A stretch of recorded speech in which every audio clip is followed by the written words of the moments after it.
Nina Marinenko and Artem Marinenko, both in their late 20s, live in Kyiv with their 2 dogs. They married in November 2022, 9 months into Russia's full-scale invasion. The couple dreams of becoming parents, but they say the uncertainty and the risks brought by the war make them afraid to have a baby. The context of war makes you think about something else altogether. The thoughts focus on how I imagine pregnancy in peacetime and how it would go during the war. This is something that holds me back very much. Nina says she is worried about safety, but also the living conditions in Ukraine. I am already in that phase of my life when I am as ready as possible, and the war is one important factor that prevents this. Ukraine's government says the country's birth rate has plunged by 30% during the war, from 130,000 babies born in 2021 to 86,000 in the same period from early 2023 to early 2024.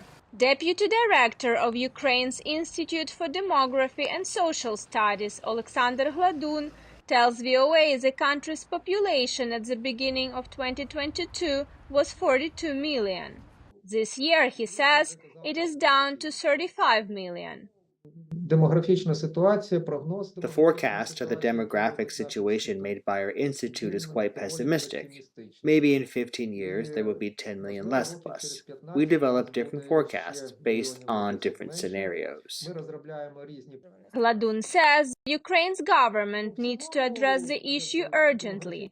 He names economic uncertainty as the main issue. To tackle the problem, Ukraine's government this year approved a strategy for demographic development, a plan to boost economic and social conditions.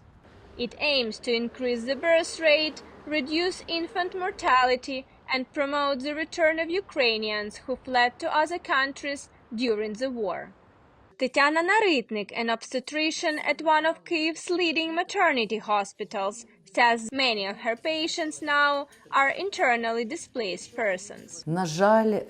These women have certain complications during their pregnancies due to stress factors. Also, many women did not have the opportunity to visit an antenatal clinic, see a doctor, and undergo certain examinations and consultations.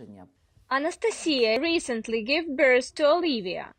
With her husband and older son, Anastasia, who declined to give her full name, escaped the Russian occupation of Severodonetsk in the Luhansk region in March 2022. A second child was the family's long-time dream. Unlike many, Anastasia chose not to wait. The war will end at one point, and children mean happiness. Why not?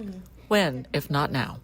Nina and Artem do not share Anastasia and her husband's confidence and optimism. Nowadays, only stupid or desperate people are having children. Well, we may fall into one of those categories.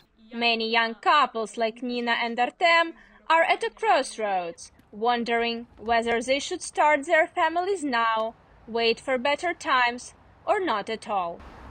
Anna Chernikova, VOA News, Kyiv.